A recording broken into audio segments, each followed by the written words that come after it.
Live look at the next weather radar network showing the latest round of rain still moving across the area right now.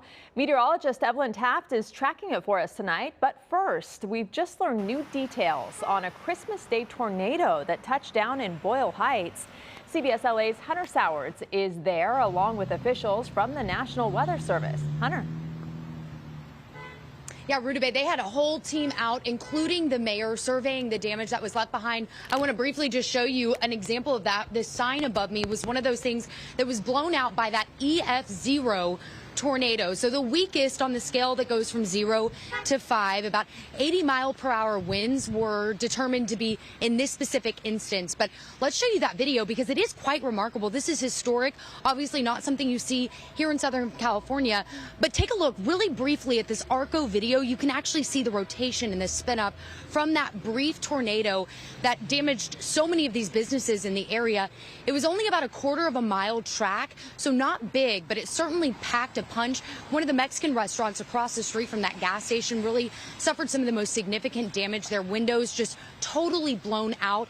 Thankfully, they were open, but there were no customers inside because this was Christmas Day at about 10:10 a.m. So a lot of the people I spoke to who lived nearby and had some damage to their homes and their roofs said, we know what to do when there's an earthquake. We know what to do when there's a wildfire. But something like this was completely unexpected.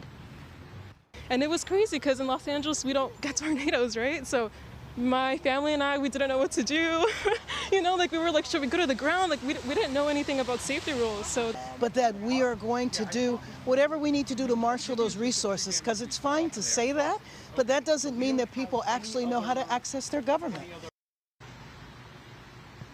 All right, so you saw me getting to talk one-on-one with Mayor Bass there. I asked her why it was important for her to be out in this community of Boyle Heights while this storm survey was happening by the National Weather Service. And she said it's because she wants those businesses to have the resources that they need in order to make up for those lost funds. Because the guy who lost his windows said he paid for them to be replaced out of his own pocket so that he didn't have to worry about people breaking into his business. I want to very briefly show you some more of the damage that was left behind. You see the sign here across the street from, again, where that Arco is positioned. That was really the most significant of the damage. But like I told you earlier, Rudabeh, some of these families in the area also had damage to their homes, to their roofs.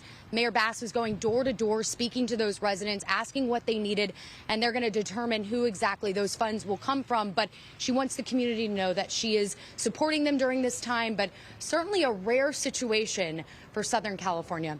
We're live in Boyle Heights. Rudabeh will send things back to you. Hunter, that's for sure. Thank you.